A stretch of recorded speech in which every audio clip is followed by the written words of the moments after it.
ऊसाची काटेमारी होते हे महाराष्ट्रातील चाणक्य देवेंद्र फडणवीस सांगतात. त्यांनी साखर कारखान्याला सांगितले, तुम्ही 15% द्या, अन्यथा तुमचे बाहेर काढतो म्हणाले. म्हणजे महाराष्ट्राचा मुख्यमंत्री ब्लॅकमेलर निघाला, अशी टीका राजू शेट्टी यांनी केली.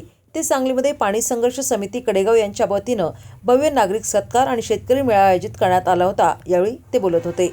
आता वन खाते वनमंत्री जंगलात बिबट्यासाठी बोकड सोडणार म्हणे. तब्बल एक कोटी बोकड सोडणार काय? भन्नाट कल्पना काढतात, काही कळत नाही.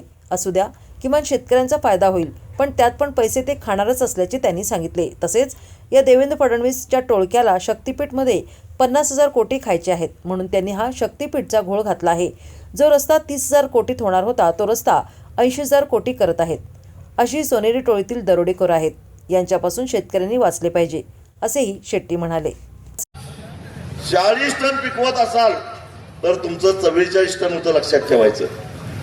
तुम्ही 50 पिकवत असाल तुमचं 55 टन होतं. 100 टन पिकवत असाल 110 टन तुमचा ऊस होता. आपण वजन केलाय फक्त 100 टन. अशी स्थिती आहे. आणि हे मी सांगत नाही, महाराष्ट्राचे चाणक्य देवेंद्र फडणवीस सांगतात. सांगतात का नाही की काटा तुम्ही कसं मारताय मला माहिती आहे, ते बाहेर काढल्याशिवाय सोडणार नाही.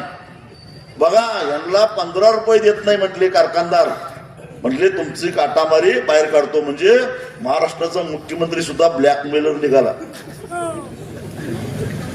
15 रुपये सरकारला द्या, नाही तर तुमचं बाहेर काढतो. दिलं, काढत नाही. म्हणजे काटा मारणं हे चुकीचं आहे असं वाटतच नाही यांना.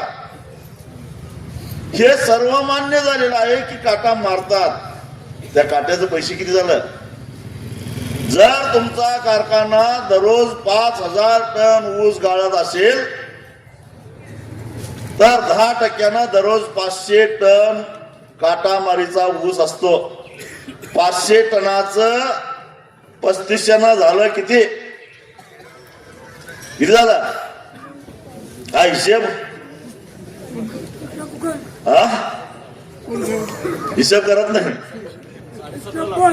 17.5 लाख झाले.